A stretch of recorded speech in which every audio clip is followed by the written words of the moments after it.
नमस्कार आप सभी को।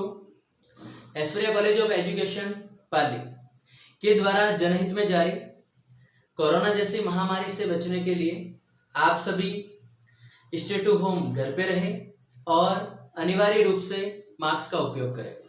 जी हाँ, इसी संदर्भ में कॉलेज परिवार की ओर से ऑनलाइन क्लासेज में आपका स्वागत है। आज हमारा जो टॉपिक है वायुदाब की पेटियों को लेकर, एयर प्रेशर बेल्ट को लेकर। वायुदाब की पेटियों को मुख्य रूप से 7 वर्गों में बांटा गया है, जिसमें मिडल में जो साथियों भूमध्य रेखीय निम्न वायुदाब की पेटी और इसके उत्तर और दक्षिण की ओर उपोष्ण उच्च वायुदाब की पेटी, उपध्रुवीय निम्न वायुदाब की पेटी और ध्रुवीय उच्च वायुदाब की पेटी का विस्तार पाया जाता है। इन वायुदाब की पेटियों को 2 वर्गों में बांटा गया है। प्रथम आपको ध्यान में रखना है साथियों, तापजन्य पेटी को लेकर। जी हाँ, सूर्य टेम्परेचर के आधार पर जिन वायुदाब पेटियों का निर्माण हुआ है वो तापजन्य पेटी है, जिनमें भूमध्य रेखीय निम्न वायुदाब की पेटी और ध्रुवीय उच्च वायुदाब की पेटी, इन दोनों पेटियों को तापजन्य में आपको इंक्लूड करना है। इसी प्रकार दूसरा जो वर्गीकरण है साथियों, वह आपको याद रखना है गतिजन्य पेटी को लेकर।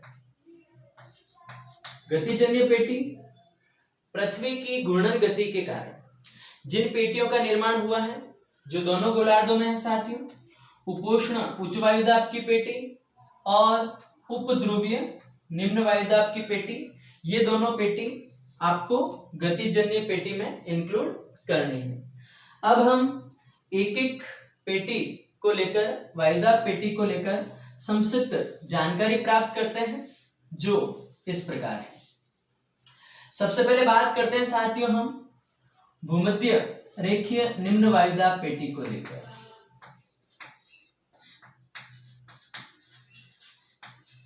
निम्न वायुदाब पेटी के लिए लो प्रेशर बेल्ट, ठीक है। इसका जो विस्तार है साथियों, वह 5 डिग्री नॉर्थ लैटिट्यूड से लेकर 5 डिग्री साउथ लैटिट्यूड तक पाया जाता है। यहां पर निम्न वायुदाब क्यों है? जैसा कि पूर्व टॉपिक में मैंने आपको बता दिया है, वर्ष भर यहाँ उच्च तापमान बना रहता है। उच्च तापमान के कारण यहाँ की वायु गर्म होकर वर्टिकल रूप में, ऊर्ध्वाधर रूप में ऊपर उड़ जाती है। वायु से रिक्त स्थान होने के कारण यहाँ पर निम्न वायुदाब पाया जाता है। इस पेटी को साथियों अन्य नाम से भी जाना जाता है। इस पेटी को शांत पेटी भी कहा जाता है। इस पेटी को डोलड्रम पेटी के नाम से भी जाना जाता है। इस पेटी को ITCZ इंटर ट्रॉपिकल कंजर्वेक्शन जोन अर्थात अंत उष्ण कटिबंधीय अभिसरण के नाम से भी जाना जाता है। और इस पेटी को संवहनीय पेटी या क्षेत्र के नाम से भी जाना जाता है। संवहनीय, यहाँ पर संवहनीय वर्षा होने के कारण। जी हाँ, इसी प्रकार नेक्स्ट वायुदाब की पेटी के बारे में अध्ययन करते हैं, वो है उपोष्ण उच्च वायुदाब की पेटी। लेकिन आपको ध्यान में रखना है कि इस वायुदाब पेटी के अंतर्गत जो पवनों का जो क्रम होता है वह उच्च वायुदाब से निम्न वायुदाब की ओर होता है। इसीलिए भूमध्य रेखीय निम्न वायुदाब पेटी में क्षैतिज पवनें न चलकर कैसी पवनें चलेगी साथियों? ऊर्ध्वाधर पवनें चलेगी। ये आपको ध्यान में रखना है, ठीक है। अब हम बात करते हैं उपोष्ण उच्च वायुदाब पेटी को लेकर। जी हाँ, उपोष्ण उच्च वायुदाब के लिए HPB हाई प्रेशर बेल्ट लिख रहा हूं।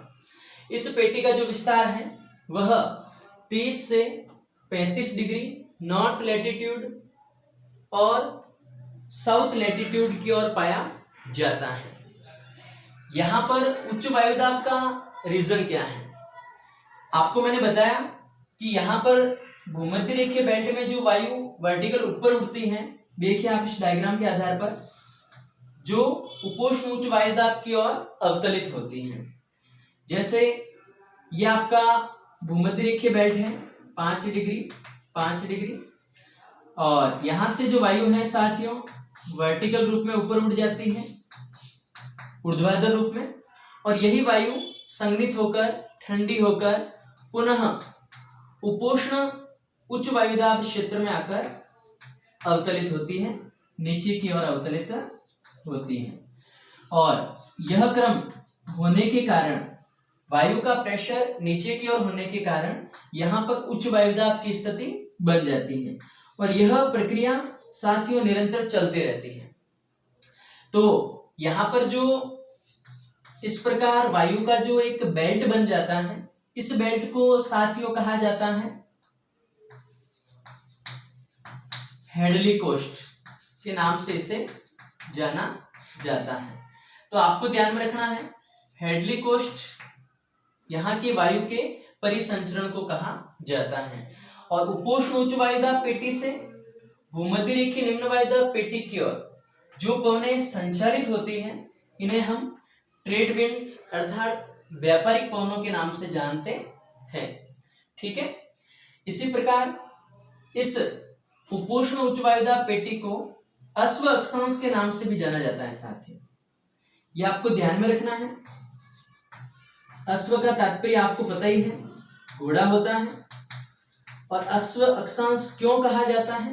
क्योंकि यहाँ पर उच्च वायुदाब की स्थिति बनी हुई है, और प्राचीन समय में जो घोड़ों का व्यापार किया जाता था, यूरोपीय क्षेत्रों से जहाज में लदे घोड़े ऑस्ट्रेलिया महाद्वीप तक निर्यात करने के लिए जाते थे।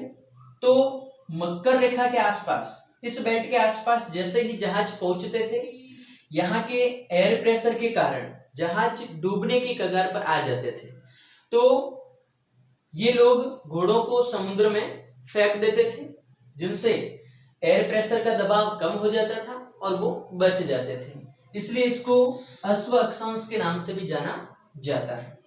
जी हाँ, इसी प्रकार बात करेंगे हम अगली वायुदाब पेटी को लेकर, जो उपध्रुवीय निम्न वायुदाब की पेटी। जी हाँ, उपध्रुवीय निम्न वायुदाब लो प्रेशर बेल्ट। ध्रुवों के निकट होने के बावजूद यहां पर निम्न वायुदाब पाया जाता है। इसका जो विस्तार है वह 60 से 65 नॉर्थ लैटिट्यूड और साउथ लैटिट्यूड के मध्य होता है। यहाँ निम्न वायुदाब का जो मुख्य कारण है साथियों, वह मैंने आपको बता दिया है कि पृथ्वी की कौन सी गति, घूर्णन गति के कारण यहाँ की वायु विस्तारित हो जाती है। देन जो सेकंड कारण है वो वेरी वेरी इंपॉर्टेंट, आपको ध्यान में रखना है। यहाँ पर गर्म जल धाराएं संचालित होती हैं, और गर्म जल धाराओं के कारण यहाँ पर निम्न वायुदाब की स्थिति बन जाती है। यहाँ पर आप देखिए, उपोष्ण उच्च वायुदाब से पवनों की गति हो रही है उपध्रुवीय निम्न वायुदाब की ओर। इन पवनों को, स्थायी पवनों को कहा जाता है साथियों पछुआ पवन। दोनों बेल्ट में क्या कहा जाता है? पछुआ पवन है। इनकी दिशा का क्रम इस प्रकार क्यों है? क्योंकि कॉर्लियस बल के कारण उत्तरी गोलार्ध की वायु अपने दाहिनी ओर और दक्षिणी गोलार्ध की वायु अपने बाईं ओर मुड़ जाती है। जी हाँ, इसी क्रम में हम बात करेंगे कि पछुआ पवनों का बेल्ट बन जाता है और यहाँ की वायु वापस ऊपर की ओर उठती है, नीचे की ओर अग्रसर होती है।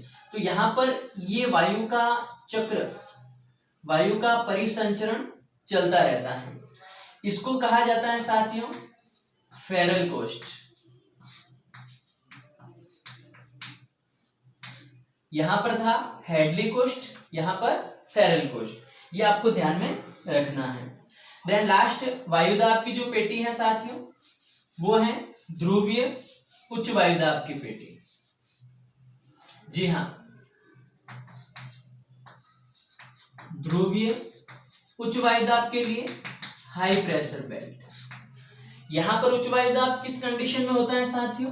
वर्ष भर यहाँ पर सूर्य तापमान क्या होता है साथियों? कम होता है, और टेम्परेचर कम होगा तो वायु दाब क्या होगा? अधिक होगा, अर्थात विपरीत संबंध पाया जाता है। और वर्ष भर यहाँ पर बर्फ जमी रहती है, इस वजह से उच्च वायु दाब पाया जाता है। इसका जो विस्तार है साथियों, 90 डिग्री नॉर्थ पोल अर्थात आर्कटिक बेल्ट और 90 डिग्री साउथ पोल अर्थात आपके कह सकते हैं कि अंटार्कटिक बेल्ट,